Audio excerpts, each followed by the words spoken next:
Well, I have my water. I'm gonna take you all on a love story with a good twist. Well, I work in Washington, and on the weekend I would go to Baltimore to see my mom and my sibling. So I'm ready to come home on Sunday, and I hear somebody say, "You wanna go out?" No, thank you. Go ahead, do with your ugly self. He's trying to holler at me, but you call me ugly. Okay, it's good. So, went on back to DC with work. So like a month later, I came to, and the same person was there. Same thing, you ready to go on a date now? I said, why not? It was Easter Sunday, and I was bored, so we went on a date. We became inseparable for 50 years from that day on. So, we had a lovely time. I mean, just doing everything. Just what a couple would do. Travel. Yeah. Oh, I had a gambling. I was gambling. That part I should have let alone, because I didn't know how to stop that. But anyway, it was good when it was going on. And then my husband was really deep. Anything that made me happy made him happy. So he didn't have much of an opinion. He just would settle or whatever on the end happens. Now, we decided we want to spend our family. And we went a long ways, we went a long time. And we couldn't conceive. So I said to him, you want to go to the doctor and see why we haven't had a baby yet? He says, I don't want to know if I can't have any kids. So I said, okay, then I'll go to the doctor. So I went to the doctor and spoke to the doctor, and he said to me, be married 2 years and come back. I said, okay. So I went back home, just doing whatever we normally do. We didn't worry about it too much. We figured in 2 years we'll just go back and see what's going to happen. After the 2 years, I went back and he said, you been married 2 years? Well, actually we've been married 5. Okay. Well, I want this procedure, outpatient procedure, and see what's going on. Okay, so I'm going to schedule that, and you can come back to Baltimore and have it in. Thank you. So he goes home, let my husband know, and then, so Saturday I went back to have the procedure. And when the procedure was over, I asked him, Doctor, what's wrong? He said, just wait till the test come back.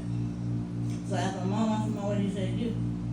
She said it wasn't wrong. I said, okay. So the test that came back was my daughter. He knew I was gonna be pregnant. I was so happy. I was happy, he was happy. We had a little conversation. I said, don't tell anybody. Let's wait until we know that we have a pregnancy for real, like just a month and then it's not there anymore. My mom said he dashed right off to tell her. All the time I'm thinking, oh, she didn't know I was pregnant. So one day she said, do you think he really held that? I said, oh, you didn't tell me, so I thought he did.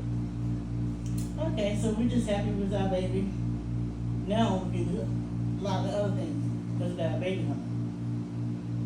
Well, on the 4th month checkup, I go to get checked out, and doctor says, Miss Hamlin, have a seat. So, I have a seat.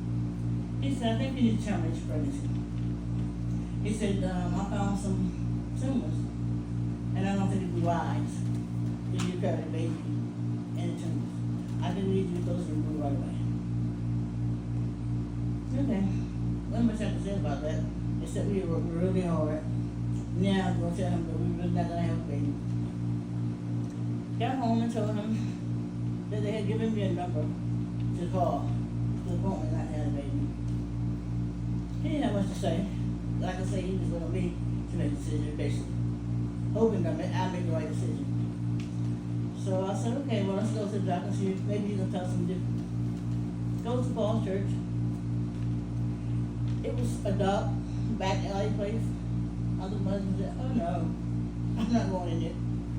Is she not going in? No, I'm not going in there. Let's go home. Not doing that one. We can just hold on for a minute and see what happens. So, I mean, it's during the holiday time coming up, Thanksgiving, Christmas. Thanksgiving I was sad because everybody was so excited about this baby for me. Because it was pressure. Anyway, we're gonna have some grandkids. We're gonna have some grandkids. Finally got this baby come in there. I'm gonna go tell them too.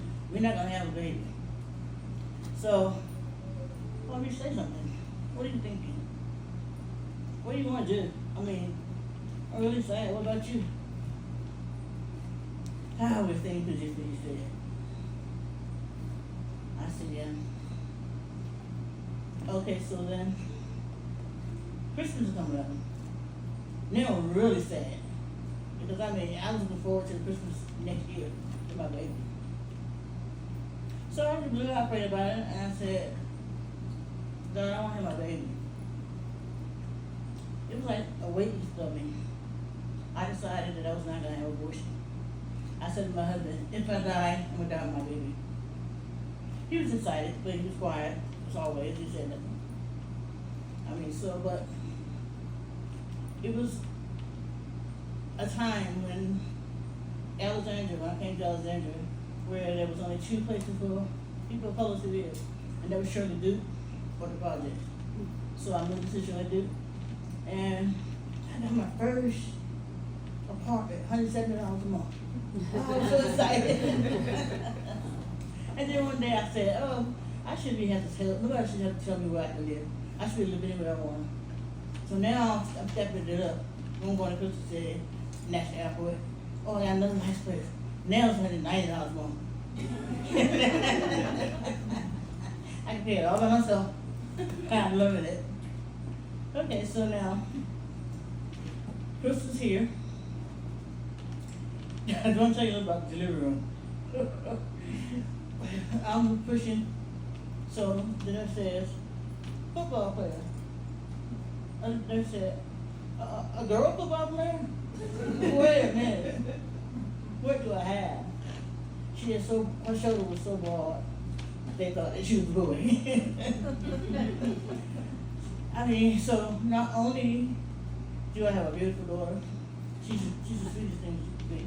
She'll help me anybody, give her a laugh. She might talk about what I'm having when I get done, but she's gonna give it.